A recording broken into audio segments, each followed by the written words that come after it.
पुराने समय की बात है। एक समुद्र किनारे एक गुरु अपना आश्रम बनाकर रहते थे। हजारों शिष्य उनसे ज्ञान ग्रहण करने के लिए दूर दूर से उनके पास आते थे। गुरु का ज्ञान देने का तरीका थोड़ा सा अलग था। शुरुआत में वे अपने शिष्यों को उपदेश के माध्यम से ज्ञान देते थे। उसके बाद वे अपने शिष्यों को उस ज्ञान का अनुसरण करने के लिए कहते थे, ताकि वो ज्ञान उनके व्यवहारिक जीवन में भी उतर सके। एक बार उस आश्रम में एक सम्राट अपने बेटे को लेकर आया। उस सम्राट ने गुरु से प्रार्थना की कि आप मेरे बेटे को अपने आश्रम में रख लें और अपने तरीके से उसे ज्ञान दें। आश्रम में बिल्कुल भी ऐसा नहीं ही लगना चाहिए कि वह किसी सम्राट का बेटा है। उसको बिल्कुल साधारण शिष्यों की तरह ही ज्ञान देने की कृपा करें। गुरु ने मुस्कुराते हुए कहा, एक सम्राट तभी ज्ञान प्राप्त कर सकता है जब वो अपने आप को एक साधारण इंसान समझे। यही ज्ञान प्राप्त करने की सबसे पहली सीढ़ी है। गुरु ने सम्राट से कहा, तुम निश्चित रहो, आज से तुम्हारे बेटे की जिम्मेदारी मेरे कंधों पर रहेगी। यह कहकर गुरु सम्राट के बेटे को अपने साथ समुद्र के किनारे टहलने के लिए लेकर आ गए। आश्रम के काफी सारे बच्चे सम्राट के बेटे को देखकर उसकी तरफ आकर्षित हो रहे थे और उससे दोस्ती करना चाहते थे। जब सम्राट का बेटा और गुरु समुद्र के किनारे टहल रहे थे तो अचानक से सम्राट का बेटा फूट फूट कर रोने लगा, क्योंकि अभी वह सिर्फ 12 वर्ष का ही था और 12 साल की उम्र में उसके पिता ने उसे अपने से दूर कर दिया था। यह सदमा वो बच्चा सहन नहीं कर पा रहा था और वह यह नहीं समझ पा रहा था कि उसके पिता उसकी भलाई के लिए ही उसे इस जगह पर क्यों छोड़ के गए हैं। उसे रोते हुए देखकर गुरु ने उससे कहा कि बेटा, मैं तुम्हें चुप नहीं कराऊंगा। हो सकता है कि आज मैं तुम्हारे आंसू पोंछ दूं, लेकिन कल तुम फिर से अपने आप को अकेला ही पाओगे। याद रखना, जीवन में इंसान अकेला आता है और अकेले ही जाता है। जितनी जल्दी इंसान इन बातों को समझ लेता है, वो उतना ही जल्दी आत्मज्ञानी रास्ते पर निकल पड़ता है। गुरु ने अपनी बात को आगे बढ़ाते हुए कहा कि जो इंसान अकेला रहना सीख लेता है वही खुद से प्यार कर सकता है, और जो खुद से प्यार कर सकता है वो किसी के भी जाने का अफसोस नहीं करता। धीरे धीरे तुम आश्रम के माहौल में ढल जाओगे। शुरुआत में तुम्हें समस्या आएगी, लेकिन कुछ दिनों के बाद तुम्हें इसकी आदत हो जाएगी और इसके बाद तुम्हें ये जगह अच्छी लगने लगेगी। समुद्र के दूसरे छोर पर सूरज छिपने लगा था और अपनी लालिमा पूरे आसमान में बिखेर रहा था। बहुत ही सुंदर दृश्य था और गुरु शिष्य को अपने साथ लेकर वापस लौट आए। सम्राट के बेटे को भी अब थोड़ा अच्छा लग रहा था। गुरु ने भी उसे काफी दिलासा दिया। अपने गुरु की आंखों में शांति देखकर उसका मन भी अब शांत हो गया था। अब सम्राट का बेटा रात को भोजन करने के लिए भोजन कक्ष में पहुंचा तो आसपास के शिष्य उसके पास आने लगे। उन सभी को पता था कि यह सम्राट का बेटा है और अगर हम इससे दोस्ती कर लेंगे तो हमारे लिए बहुत ही फायदा होगा। यही सोचकर आश्रम के ज्यादातर बच्चों ने उसे घेर लिया।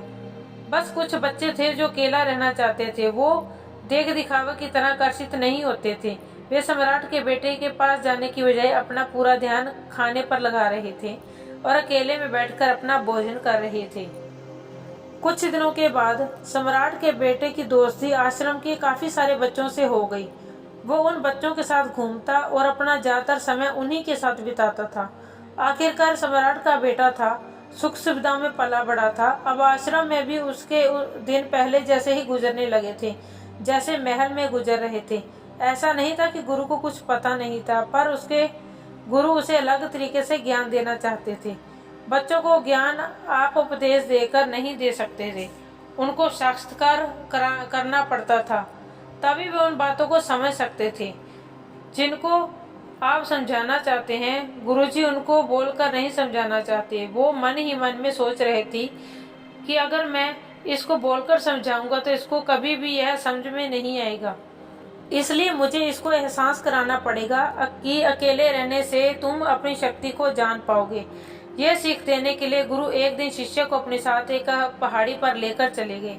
पहाड़ी पर पहुंचकर गुरु ने शिष्य से कहा कि अब तुम्हारा ज्ञान पूरा हो चुका है, बस एक आखिरी रात है तुम्हें यहाँ पर बितानी होगी। इसके बाद अगले दिन शाम को तुम अपने राजमहल में वापस चले जाओगे।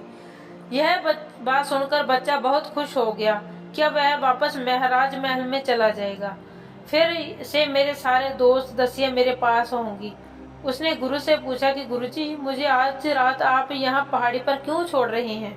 आखिर मुझे कौन सा आखिरी ज्ञान प्राप्त करना है? गुरु ने मुस्कुराते हुए कहा कि यहाँ पर चट्टान के पीछे तुम्हें छिपकर बैठना होगा।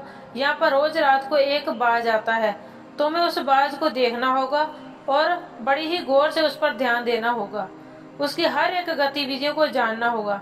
देखने के बाद अगले दिन अगर तुम उस बाज की खूबियां मुझे बता पाओगे तो मैं तुम्हें तुम्हारे महल में वापस भेज दूंगा। और हाँ, सुबह आने से पहले एक बात पर और ध्यान देना कि एक चारवाहा यहाँ पर अपनी भेड़ों को चराने आता है। तुम्हें उन भेड़ों की गतिविधि और बाज की गतिविधियों पर पूरा ध्यान देना है।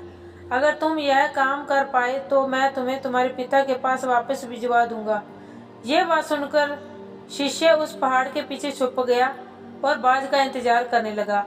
काफी वक्त बीत जाने के बाद वहां पर बाज अपने बच्चों के साथ पहुंचा। सम्राट के बेटे ने पूरी रात उसकी गतिविधियों पर बहुत ही ध्यान से नजर रखी और सुबह होने के बाद जब चारवाहा अपनी भेड़ों को चराने के लिए आया तो उसने बहुत ही चौंका देने वाले एक दृश्य को देखा।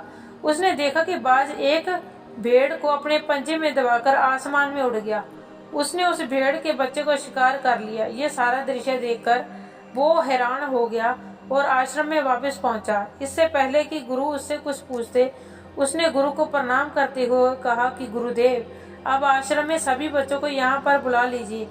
मैं सब बच्चों को एक बात बताना चाहता हूँ कि मैंने क्या देखा। जब आश्रम के सभी बच्चे वहाँ पर पहुँच गए तो बच्चे ने कहा कि मैंने जीवन में बहुत से पक्षियों को देखा है, मगर बाज उन सभी पक्षियों में से सबसे अद्भुत है, सबसे अलग होता है। उसने आज एक भेड़ को शिकार कर लिया। यह सुनकर गुरुजी बोले कि उदाहरण के लिए एक तोता हम सभी ने देखा होगा। तोता बोलता तो बहुत है लेकिन कभी ऊंचा नहीं उड़ पाता, लेकिन एक बाज जो कि हर समय शांत रहता है लेकिन उसमें आकाश को छूने की ताकत है। एक बार जब बाज अपने शिकार को निश्चित कर लेता है तो उसे शिकार पर अपनी नजर गड़ाए रखता है। फिर चाहे वह कितनी भी गहराई या ऊंचाई पर क्यों ना हो उड़ रहा हो, कितना भी बड़ा तूफान क्यों ना आ जाए, लेकिन उसकी नजर हमेशा अपने लक्ष्य पर ही होती है। और यह बात मैंने आज सुबह ही समझी। बाज ने हर भेड़ को शिकार नहीं बनाया, बल्कि अपने भेड़ों के झुंड में से उसने सिर्फ एक भेड़ को अपना शिकार बनाया। उस तरह हमें भी अपना ध्यान अपने लक्ष्य पर लगाना चाहिए।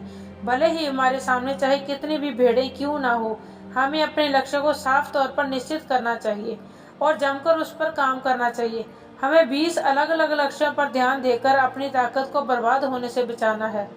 हमें किसी एक लक्ष्य को निश्चित कर उस पर काम पूरा ध्यान लगाना चाहिए। और तीसरी बात जो मैंने सीखी है और हम सबको भी वो बात सीखनी चाहिए कि बाज कभी भी दूसरे पक्षियों के साथ नहीं उड़ता, वह हमेशा आकाश में अकेला उड़ता है।